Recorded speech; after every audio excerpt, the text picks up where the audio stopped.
Добрый день, поважанае спадарства. З вами Свабода Прэміум. Я Юрый Дракахруст, а таксама мае калегі, палітычныя аглядальнікі Валер Карбалевич. Валер, прывітанне. Прывітанне. І Александр Класкоўскі. Александр, добрый день. Добрый день. Тэма нашай сённяшняй гутаркі навеяна радкамі беларускага класіка Якуба Коласа з пэўным, як бы мовіць, сугуччам часоў. Колас пісаў у 1905 годзе Канстытуцыю далі, адчынілі дзверы, і ў астрог нас павялі, і таўкуць без меры. Ну вот это сугучча часоў, Канстытуцыю Беларусі яшчэ не далі новую, вот абяцаюць. Александр Лукашенко у інтэрв'ю тэлеканалу «Россия-1» перад Новым годам абвясціў, што Канстытуцыю дадуць новую напрыканцы 21 году, а потым ён абяцае канстытуцыйны рэферэндум. Александр, а чаму вот так позна, так не хутка? Ну, калі параўноўваць з часамі Коласа, калі рэвалюцыянер Колас, так сказаць, абураўся той канстытуцыі, якую далі, маніфестам царскім кастрычніка, але маніфест быў дадзены, ну, фактычна ў разгар рэвалюцыі. Яшчэ пасля рэвалюцыі, як мы памятаем, была чырвоная пресня в Москве. Вот. А тут, ну, праз годик вам, ребята, канстытуцыя. Некая, какая незразумела. Так, дарэчы, калі ўжо параўноўваць з радкамі Коласа, дык тут такая палітычная інверсія адбываецца, так бы мовіць. Пакуль што толькі таўкуць беларусаў, якія выходзяць на Ужо таўкуць, да. Ужо таўкуць, а потым толькі абяцаюць, невядома калі, бо абяцанні вельмі туманныя, абяцаюць даць канстытуцыю. І гэта не толькі дзеля каламбура, кажу, а сапраўды, я думаю, што Лукашенко ад пачатку, вось калі ён летась у жніўні адышоў трохі ад шоку пасля таго, як там крычалі яму сыходзь на мінскім заводзе колавых цягачоў, і ўвогуле абстаноўка была такая, што крэсла хісталася. Вось калі ён трошкі акрыяў, ён вырашыў проста метадычна перамалоць гэтыя пратэсты. І ўсе гэтыя месяцы мы бачым такі вось, груба кажучы, тупы, але па-свойму эфектыўны, напэўна, падыход, таму што на сённяшні дзень маштаб гэтых маршаў значна зменшыўся, што б там не казалі. І Лукашенко, відаць, палічыў, што ён збольшага асядлаў ужо сітуацыю. Яшчэ у гэтым духу нейкі час, калі будуць сілавікі працягваць дзейнічаць, то з яго пункту гледжання ўсё не то, што зусім ужо вернецца да ранейшых часоў, ну, але ва ўсякім разе ён усіх загоніць пад лаўку. Хтосьці будзе сядзець, а хтосьці будзе баяцца, а хтосьці будзе з-за мяжы там, як Лукашенко кажа, быць там марыянеткай, якую не варта слухаць, бо гэта ўсё з чужога голаса яны спяваюць. Вось такі ў яго няхітры план.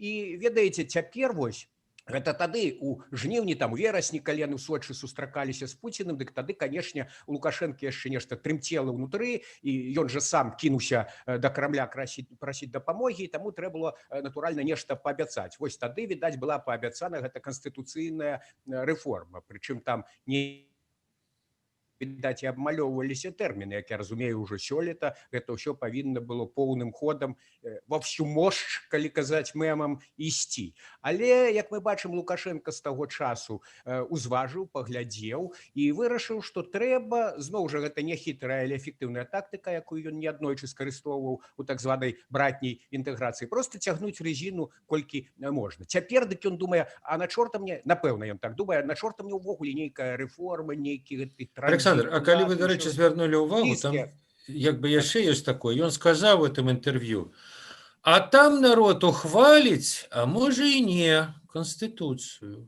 То есть, а ввогуле, як бы, калі як бы перакласці гэта на звычайную мову, а можа і не будзе ніякага рэферэндуму, дарэчы, і не будзе ніякай новай Канстытуцыі, ці пазней яна будзе.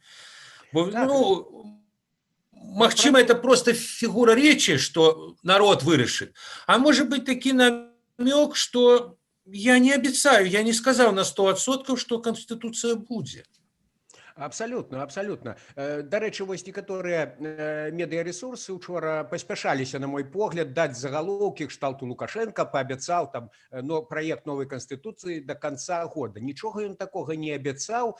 У яго там былі вельмі туманныя фразы кшталту магчыма, можа і гэтак далей. То бок ён абсалютна гэтага не гарантуе, і я думаю, што ў думках у яго ёсць жаданне даседзець як мінімум до конца гэтай кадэнцыі. Нават калі праект будзе гатовы недзе там у снежні сёлета, яшчэ годзік можна аддаць там на усенароднае абмеркаванне, потым сказаць, што ведаеце, хутка гэта толькі кошкі нараджаюцца, а тут хай там нейкая рада мудрацоў, як ён любіць казаць, збярэм раду мудрацоў, хай яшчэ пасядзець, падумае, гэта ж рэч такая, што тут спех курам на смех. І так гэта ўсё расцягнуць недзе да 2025 года. Лукашенко неаднойчы такую тактыку ўжываў, і яму шанцавала. Заўжды здараліся нейкія падзеі, як вось і цяпер нядаўна. Штурм Капітолія, і ўжо, я думаю, што амерыканцам пакуль што там не да Беларусі, і беларуская прапаганда адразу села на коня, ага, яны нас вучаць, як у тым анекдоце, і гэтыя людзі вучаць нас не калупацца ў носе. Так што ён чакае, што зноў яму пашэнціць. Валер, а вот все-таки мы бачым, што адбывалася пэўная эвалюцыя планаў. Пэўны час таму казалася, што вось, значыць, будзе ўсебеларускі сход, і ён какие-то канстытуцыйныя паўнамоцтвы набудзе, а можа быць, як бы і, ну, як можна было інтэрпрэтаваць, што ён стане ледзь не ўстаноўчым сходам, што менавіта ён як бы будзе прымаць канстытуцыю. Ну, прынамсі, намёкі на гэта былі. Зараз, гледзячы па ўсім, як бы это все сышло, это як бы адкінута ў бок, і в этом сэнсе высвятляецца, што канстытуцыйны сход, ну, ён робіцца такім рутынным мерапрыемствам, то есть ён паглядзіць, як была выканана мінулая пяцігодка, прыме планы на наступную. І так, здаецца, ўсё. Калі запланавана канстытуцыя, драфт, праект на канец года, то ў лютым канстытуцыю абмяркоўваць на народным сходзе, ну, это бессэнсоўна. То есть его можна абмеркаваць, ну, як мільён іншых пытанняў, но это як бы не этап канстытуцыйнай рэформы. Так, Валер, чаму так атрымалася? Тады былі такія планы, потом перайгралі. Ну, бачыце, сама ідэя канстытуцыйнай рэформы, як мне здалося, з'явілася з падачы Крамля. Менавіта цяпер. Тое, што ён казаў яшчэ ў 18-м годзе, гэта была такая вельмі цьмяная, невызначаная да канца ідэя. А вось цяпер, у канцы жніўня, пачатку верасня, канстытуцыйная рэформа была задумана як механізм нейкага кампраміса, нейкіх саступак, нейкага кроку насустрач грамадству, якое пратэстуе, ну і Расіі, якая таксама патрабуе нейкіх крокаў насустрач грамадству. Маўляў, вы хочаце пераменаў, ну вось вам перамены, канстытуцыйная рэформа. Вы кажаце, што тут у нас дыктатура, ну вось, у новай канстытуцыі паўнамоцтвы прэзідэнта будуць зменшаны, павелічаны паўнамоцтва парламента, там, магчыма, прапарцыйная сістэма, партыйная сістэма будзе стварацца, то бок, ну вось, ідём па шляху дэмакратыі, але эвалюцыйна, павольна, а не рэвалюцыйна, як патрабуе вуліца. Вось, ну, цяпер сапраўды, калі ён прыйшоў да высновы, Лукашенко маецца на ўвазе, што ён пратэст прыдушыў, таму неабходнасці ў некім перніку грамадству ўжо ніякай няма. Вось, і было відавочна, што вот перад Новым годам ён вельмі доўга хістаўся, рабіў розныя намёкі, што і звязаныя з усебеларускім народным сходам, вось, прычым супярэчлівыя, сам сябе дазаваяваў, вось, ён выгадваў, ён балансаваў, ён шукаў аптымальны варыянт. Ну, а вось цяпер, здаецца, ён ужо яго знайшоў.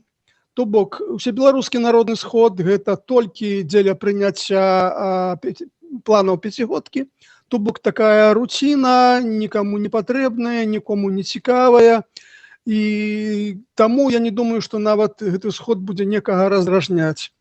А Конституцыйная рэформа адкладваецца ў доўгую скрыню.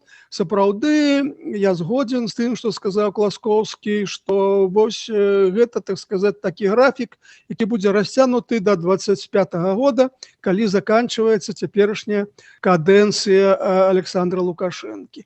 Ну, а, як ён казаў, новая канстытуцыя ўжо не для мяне, а для новага прэзідэнта. То бок, у 25-м годзе ён уже не збіраецца балтавацца, ну тады можна і прыняць эту канстытуцыю. Александр, ну вот и вы, и Валер уже сказали, что в значной ступени вот это ввогуле все размовы про Конституцию, при якой Лукашенко уже заходит, это было зроблено с подачи Москвы. Не аднойчы про это казаў Путин, не аднойчы казаў про это Лавров. И, ну, и оно как бы в контексте казалось, что это вот повинно быть зроблено зараз, ну, ближайшие там полгоды, там, у першай палове 21 года. Ну, а Лукашенко вот обвясціў, что да, конца 21 года. На ваш погляд, расейцы як бы вот успрымуць, что их там абдурили, что их подманули, что вот яны хотели так, а атрымалася так. Ці яны асабліва пераймацца не будуць, зыходзячы з такой логикой, что вот эти все прапановы, там, конституцыйная реформа, так сказать, паводле, дарэчы, взору царскага маніфесту 5-го года, про які вот я, так сказать, пригадывал, это была как бы спроба сбить революційный накал. А Лукашенко зараз кажа: вы хотели, чтобы я сбил революционный накал? Я его сбил, безо всякой конституции, просто силой.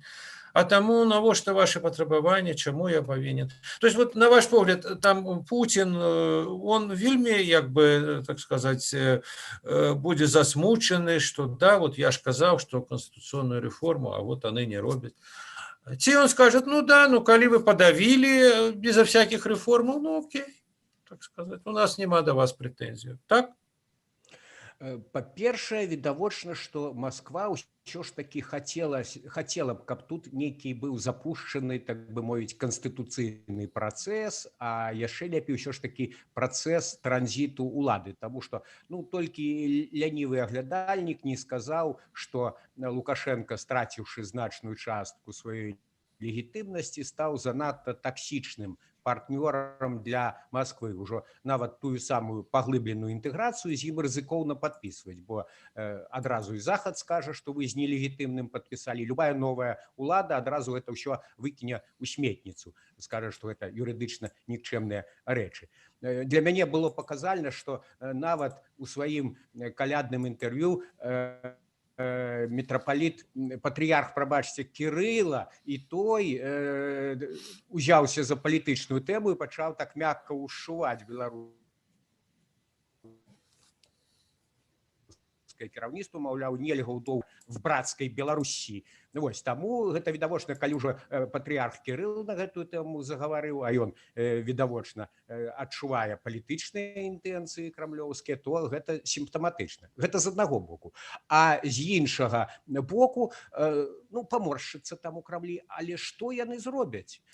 Як вы слушна сказалі, па-першае, Лукашенко збольшага знешне ва ўсякім разе утаймаваў нібыта сітуацыю. Іншая рэч, што, натуральна, гэта ўжо асобная тэма, гэта толькі бачнасць спакою такога, і цяпер локальныя маршы працягваюцца, і я думаю, што з вялікай імавернасцю будзе гарачая вясна, будзе, магчыма, другая хваля беларускай рэвалюцыі ўжо праз лічаныя месяцы. Ну, але пакуль што ўсё ціха, і Лукашенко зноў ужо на гэту другую хвалю, я тут згадваю, як у гародні выступаў кіраўнік КДБ Церцель і сказаў, што яны да гарачай вясны, да гарачай вайны нават рыхтуюцца. Як яны рыхтуюцца, мы прыблізна можам уявіць, таму горача будзе відаць і тым, хто рызыкне выйсці на вуліцы. Карацей, тут такая сітуацыя, што каса на камень. Ну і потым, калі вяртацца да Крамля, неўзабаве яму трэба падумаць пра свой 24 год, пра тое, як яму, абнуліўшыся, зноў кіраваць далей. Там таксама не вельмі простая сітуацыя, і Хабараўскі, і іншыя рэчы, і Навальны, якога яны труцяць, прабачце за цынізм, ніяк не могуць атруціць, і ён там нейкія свае прыдумвае хітрыя планы. Таму думаць, што вось Пуцін прачынаецца і адразу як там у Беларусі, ці Лукашенко стабілізаваў ці не, таксама гэта перавелічэнне. Ну і ўрэшце рэшт, як гэта Лукашенко скалупнуць, нават калі б яны і захацелі. Таму што высаджваць у Драздах дэсант, гэта, канешне, як некалі там Аміна у Кабулі скідалі, гэта зусім неймаверны варыянт. Эканамічна душыць блакаду, дык жа Масква крычыць, што Захад кепска робіць, вось, калі ён санкцыі ўводзіць, а тут атрымліваецца супраць братняга народу санкцыі. Ну, таксама не камільфо, так бы мовіць. Што яшчэ? Вось нядаўна былі гэтыя злівы за інсайдер, у прыватнасці планы нейкія крамлёўскай адміністрацыі, тут стварыць партыю ўлады, стварыць свой, так бы мовіць, прарасійскі Тутбай. Ну, ўсё гэта курам на смех таксама, таму што можна стварыць партыю ўлады, але, па-першае, хто яе зарэгіструе? З 2000 года ніводную партыю не рэгіструюць. Потым павінна быць партыйная сістэма выбараў у парламент. Лукашенко яна не падабаецца. Як в старым анекдоце, памятаеце про мудрого філіна, які там параіў коту адзець званочак на шыю.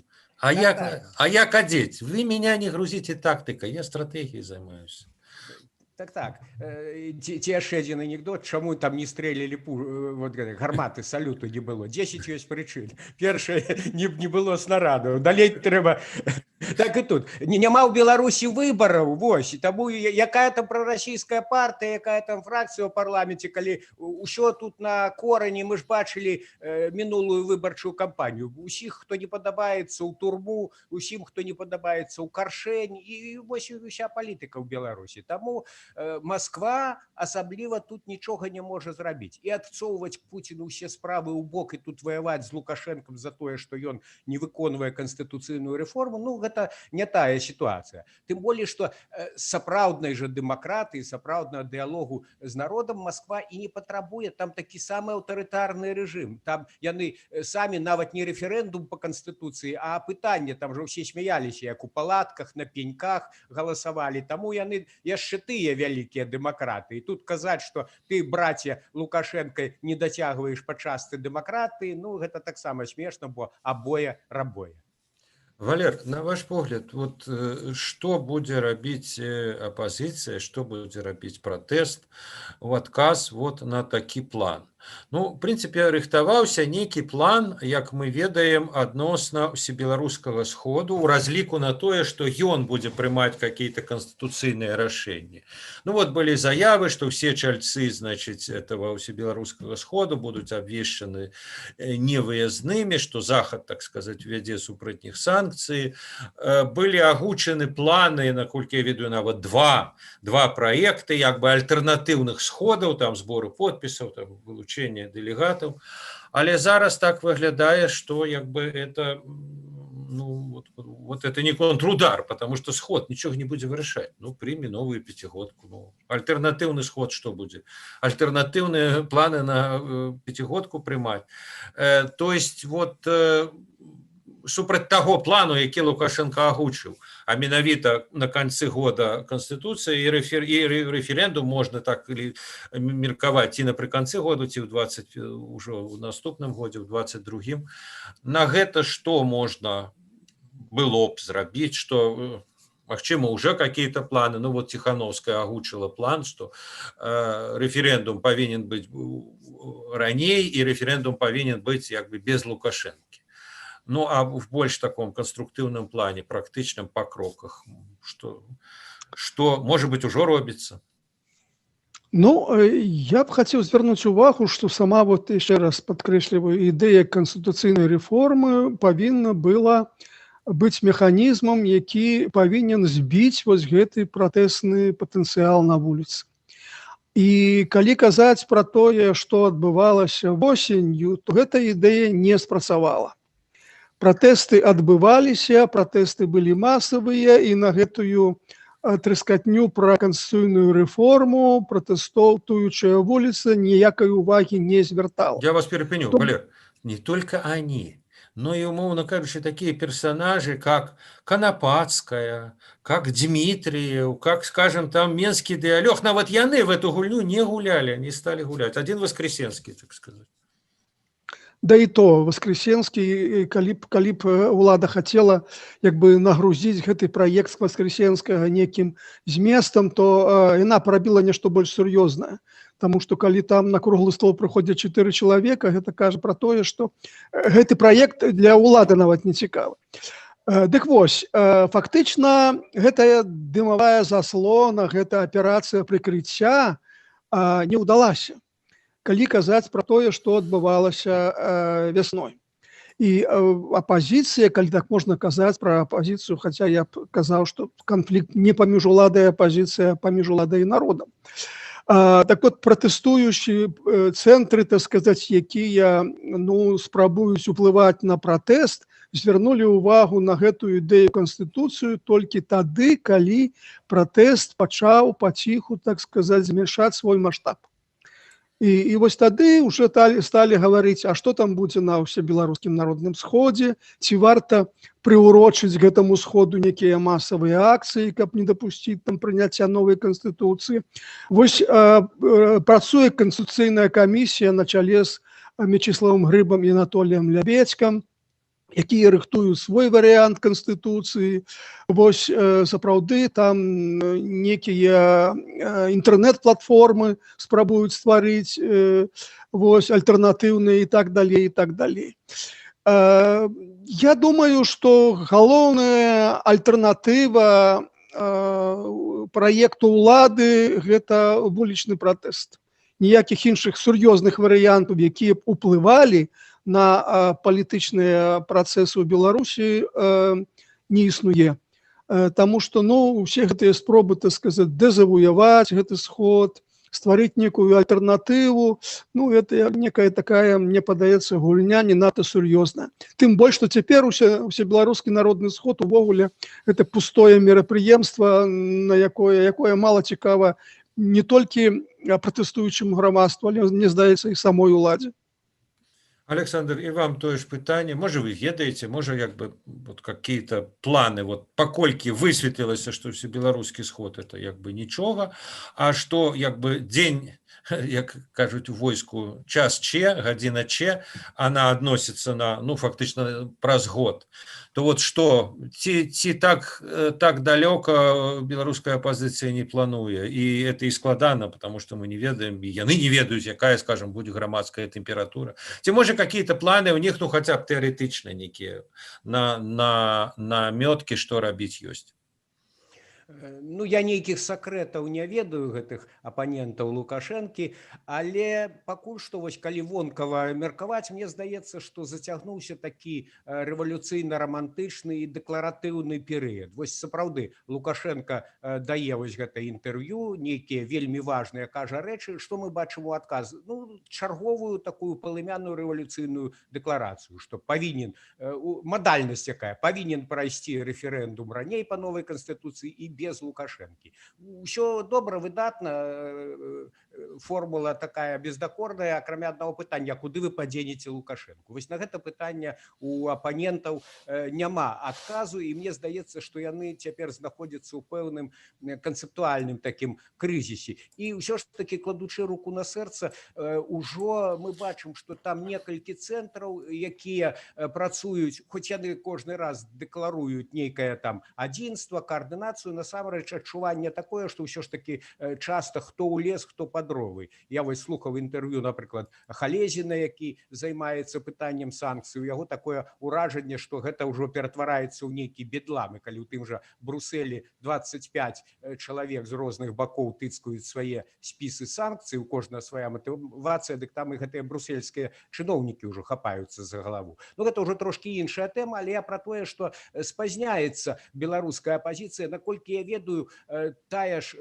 канстытуцыйная вось суполка апазіцыйная, там дзе Лябедзька, Грыб і іншыя, яны ўжо гады 2 ці 3 займаюцца гэтай канстытуцыяй. Уже даўно мог бы быць гатовы праект, каб не даганяць Лукашэнку і казаць, а ў нас таксама вось нешта знайшлося. А ўжо мусіў быць гатовы праект, і тады б ужо Лукашенко выглядаў нейкім эпігонам, і можна было казаць, што мы раней і болей моцны вылучылі праект.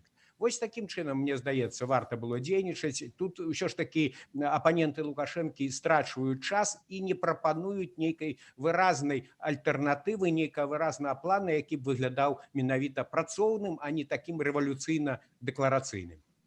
Добра, дзякуй вялікі, Валер, дзякуй вялікі, Александр. Я думаю, што гэтую тэму мы яшчэ не раз сёлета, а можа і пазней нават будзем абмяркоўваць. А зараз нашым гледачам я хочу нагадаць, што за працягам развіцця падзеяў яны могуць сачыць на YouTube-канале Свабода Прэміум і ў тэлеграме Свабода.